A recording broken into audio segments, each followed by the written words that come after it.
This is tiring.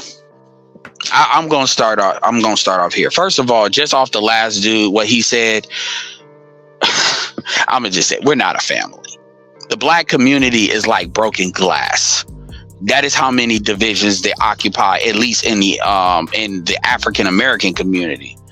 And there are certain people that would look at somebody just like him and say he doesn't belong in here just off the strength of his accent. And I'm not talking about this panel. I'm just, for example, the Jason Black, the first person that brought this up and didn't bring this up to jump on Pearl, the person that weaponized this, in my personal opinion, to dismantle and attack anybody that was associated with Kevin Samuels. This is why when you look at everybody that's been called out by name and targeted, they also happen to have supported and been people Kevin Samuels knowingly associated with, right? He is the one that sat on this for a week. 2 weeks. He is the one that brought it up, and I've supported Jason Black for longer than almost anybody on this panel, probably other than LAR, for years now. He is the one that brought this up, and he is the one that said the lie that Pearl came from the space that everybody, including people that are in this space, is repeating. And so why I'm on here right now. So the divisive shot was thrown from him. Nobody is saying that. That's number one. Number two, that is the same man that calls non-ADOS people tethers. Now, y'all ain't never heard the word tether come out of my mouth. Y'all know I got plenty of Jamaican, Nigerian, in particular folks that listen to me. And although I do support FBA and ADOS, the main reason I support that is because we have unique problems as African Americans that we need to fix, as well as we need to protect certain things that it belongs to our identity, because we have a big issue with that, right? So, but it's not a weapon that is designed to attack non-ADOS people. So the very people you're defending are the very people that would throw you under a bus and back that shit up just off the accent that you had. Just remember that, you know? And so there's a lot of moving parts to this.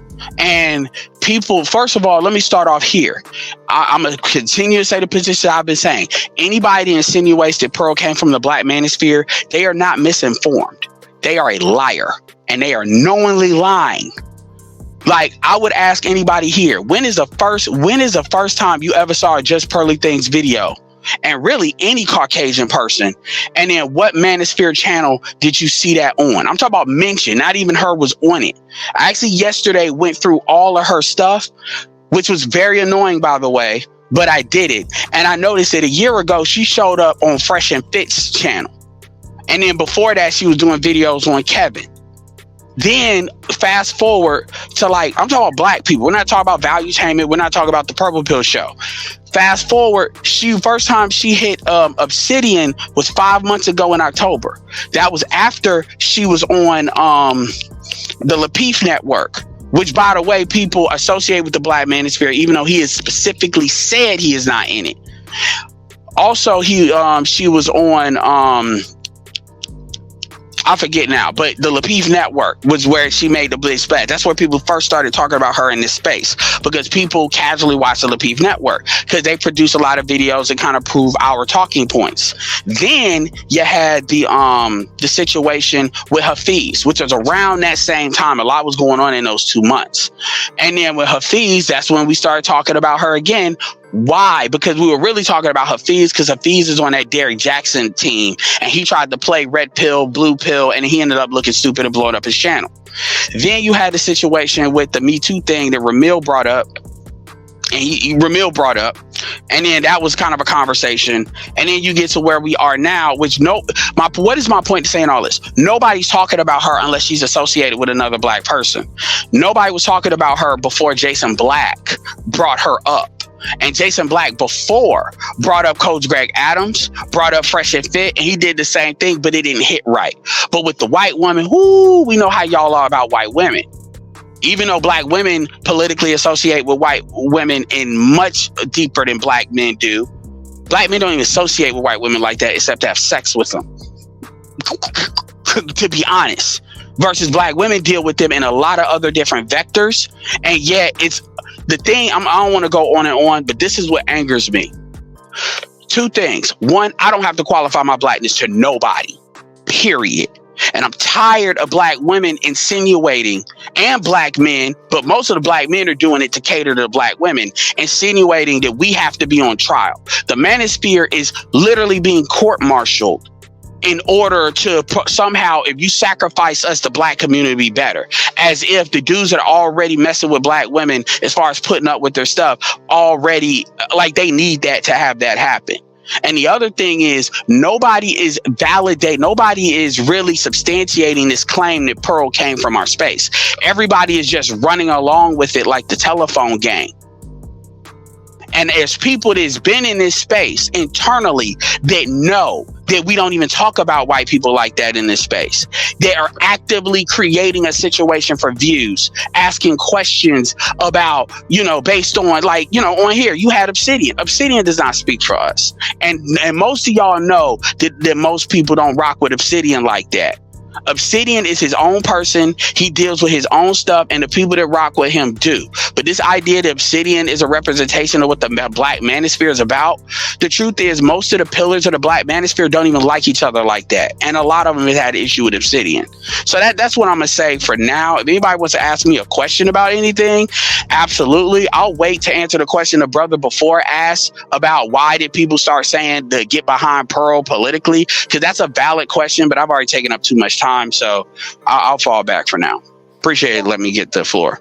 No, thank you, Edward. It is interesting that you mentioned, because I started off originally with this point, and perhaps you can correct me if I'm wrong, or maybe I'm ignorant on this, but I told them when I was introduced to the Manosphere, I first connected with Obsidian, and I quickly heard that he was one of the original, I guess, founding fathers of the Black Manosphere space. So I just assumed, I think partially because of that, he's been in there for so long. He was one of the originators. Him, I think I know Chez, BGS, if I'm not mistaken.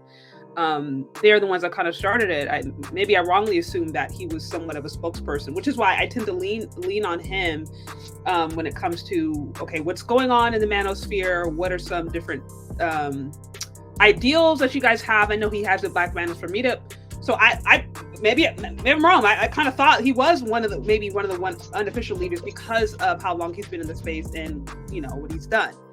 Maybe that was wrong of me, because it sounds like from what you're saying that you're like, not everyone considers him a leader, and I know this space is monolithic, but honestly, people are revisiting the conversation to go after him and remove him from the space.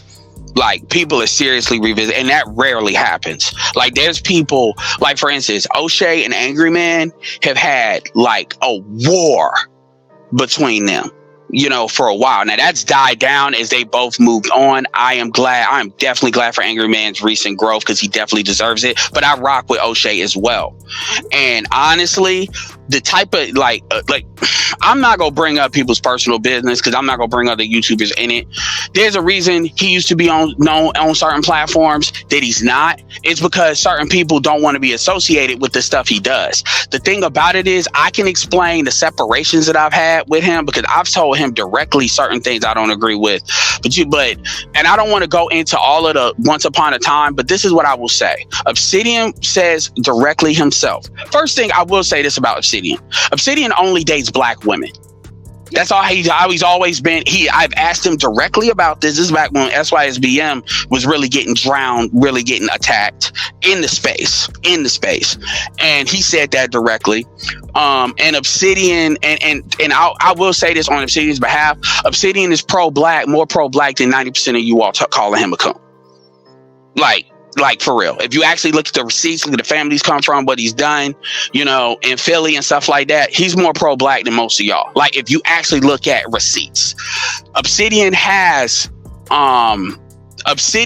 interviewed white women before. Obsidian originally comes from the White Manosphere. And one of the reasons Obsidian came with the other group, the like 4 or 5 groups, because remember, the Manosphere existed before the 1.0. SWP is a part of that. We're not going to get into that history. The point is, when there was a real true split between the Black Manosphere and White Manosphere, because the white boys couldn't stop talking about BBC and why their women are, and that was getting in the way of the stuff we agreed upon, which is, child support, the divorce stuff that white dudes are dealing with, but apparently it's really bad now. So why they're revisiting this stuff, that's why someone was listening to Kevin. It was BGS, this is not in any particular order, by the way. BGS, Obsidian, Angry Man, and O'Shea. And the reality is the conservative ones were really, Angry Man he's a street conservative kind of stuff, so I'm not gonna take that away from him. But the ones that are really, really conservative was O'Shea and Obsidian. So you have this political contingent of folks that are seen as anti-black because they're conservative, because you have the liberal, the liberal woke stuff that kind of coincides with that, and then you have the conservative, and Obsidian definitely rocks with Thomas Sowell. That camp. You see that in Fantastic. You see that in a couple other people, and that's always kind of been there. But it was a lot more Democratic leaning people in there. They got defeated and they got moved into the pro-black space because they couldn't substantiate a lot of their arguments, because they couldn't solve these problems that we were talking about. So they ended up bouncing. And some of these people have big channels like New Possibility, stuff like that. Anyway, long story short, here's my issue. If you want to, it's not your fault that people are using Obsidian as a weapon. I will say that, and I get, honestly, that's what you thought. Courtney was the same way, thought the same thing. It was the same thing, because Obsidian will talk, but there's other folks like BGS, Angry Man. O'Shea is kind of out of the game right now and doing his own thing, but I would say BGS, that's why he has BGS for women, and most people will probably accept what BGS says more.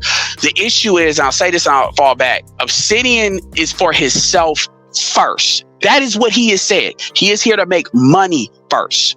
Now, he does have things he believes in. He does want to facilitate a conversation between black men and black women, actually more so than some of the rest of us.